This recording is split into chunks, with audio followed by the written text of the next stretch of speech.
ما تو دنیای زندگی میکنیم که هدف زندگی رو موفقیت تعریف میکنن. همه دنبال موفقیتن. اگه موفق باشی تو چشمی، همه در موردت مینویسن، همه در موردت فیلم میسازن. اما موفقیت دقیقاً یعنی چی؟ در دنیای مدرن موفق کسیه که ثروت یا شهرت زیادی داره و این تعریف آغاز تمام گرفتاری های بشر امروزه. چون این یعنی اگه تو ثروت یا شهرت زیادی نداری موفق نیستی و یه آدم معمولی حساب میشی.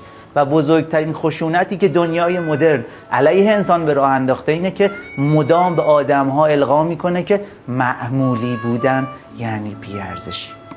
یعنی یه جورایی اگه تو معمولی هستی پس مهم نیستی.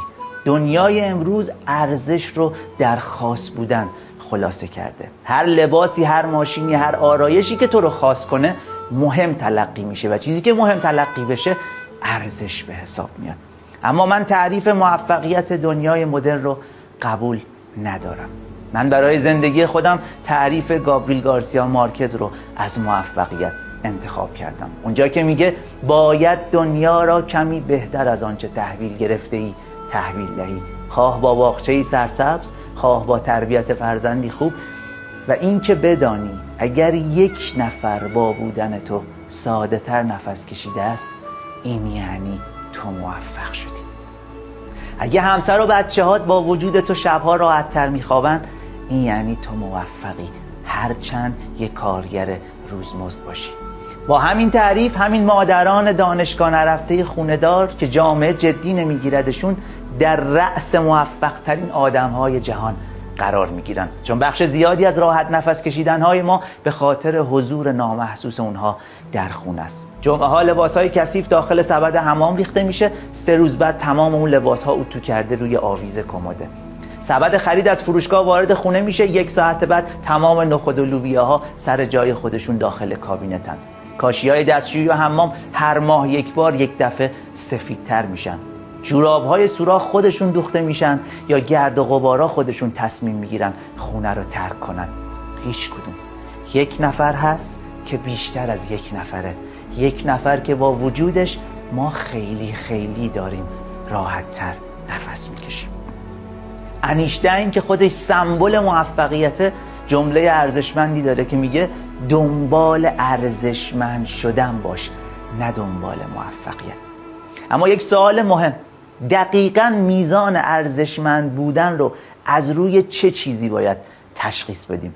من فکر میکنم میزان ارزشمند بودن یک چیز رابطه معکوس داره با تعداد روزهایی که میشه بدون اون چیز راحت به زندگی ادامه داد.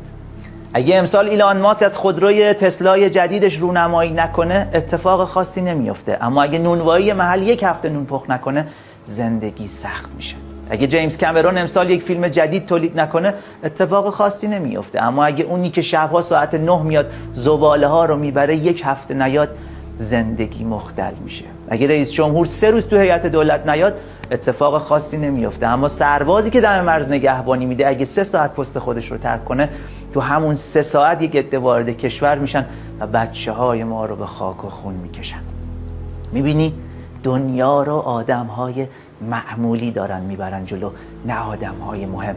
اما دنیای مدرن برای آدم‌های معمولی ارزشی قائل نیست. کل قربانی‌های کرونا در جهان چیزی حدود 6 میلیون نفر بود. این در صورتیه که هر سال 3 میلیون کودک زیر 5 سال در اثر گرسنگی در جهان از دنیا میرن.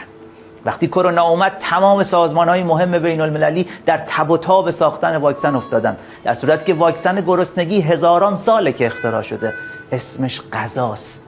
پس چرا کسی نگران مرگ اون 3 میلیون کودک نیست؟ چون گرسنگی بچه‌های آدم‌های معمولی رو تهدید میکنه، نه بچه‌های آدم‌های مهم رو.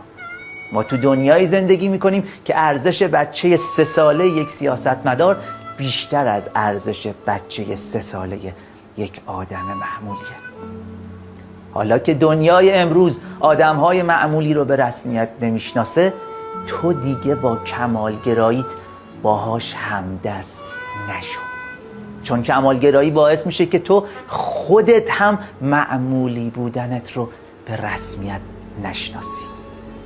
اما من اینجام که بهت بگم تو معمولی باش و به معمولی بودنت افتخار کن. چرا؟ چون درسته که آدم‌های معمولی دستاورد خاصی ندارن، اما هزینه سنگینی هم رو دوش دنیا نمیذارن. درسته آدم‌های معمولی برنده جایزه نوبل نمیشن، اما دستور حمله به یک کشور ضعیف رو هم صادر نمیکنن. این یعنی دنیا به آدم‌های معمولی که انسانیت رو به عقب هل نمیدن محتاج تره. جان کلام این که شاید تو دستاورد گرون قیمتی نداشته باشی، اما این هرگز به این معنی نیست که تو ارزون قیمتی.